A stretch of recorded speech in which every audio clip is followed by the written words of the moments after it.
All right, folks, we're going to start our moccasin making by assembling the lining pieces. So here I've cut my lining out in rabbit fur. I have one moccasin sole and one moccasin vamp, and these pieces are going to be stitched together to create one moccasin lining. Turning our pieces to the wrong side, we want to make sure that all of our notches are marked correctly. On our moccasin sole, we have a notch on either side as well as one in the middle. On our moccasin vamp, we have a notch on either side as well as one in the middle. Now these notches are very important because they're going to be used as matching indicators as well as sewing indicators.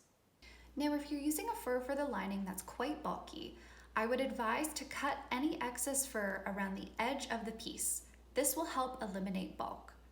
Feel free to do the same around the vamp as well.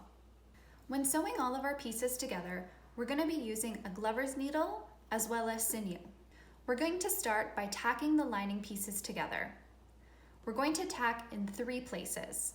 The first place is the corner of the vamp to the side of the moccasin sole.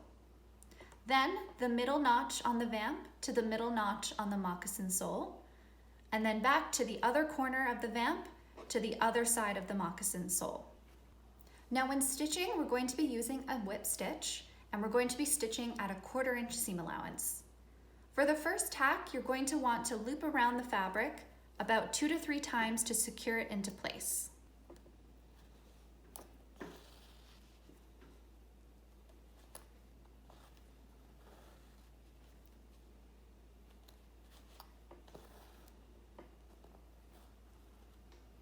And there's our first tack.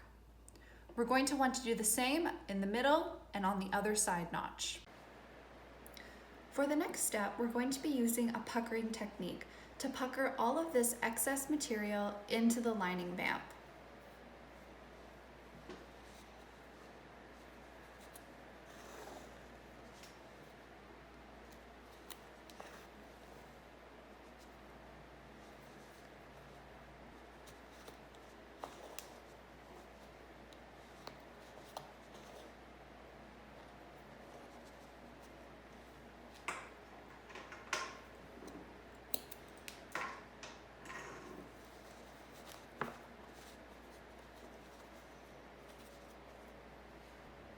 Once all the puckering around the toe area of the moccasin lining is complete, we're going to assemble the heel. We're going to be using a whip stitch to whip stitch this seam at a 1/4 inch seam allowance.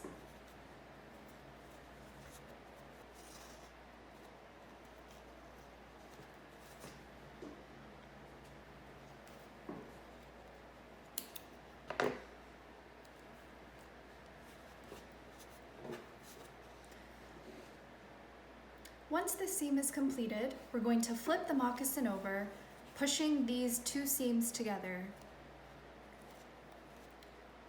The seam should create a T-like formation. We're going to go ahead and stitch this seam at a 1/4 inch seam allowance.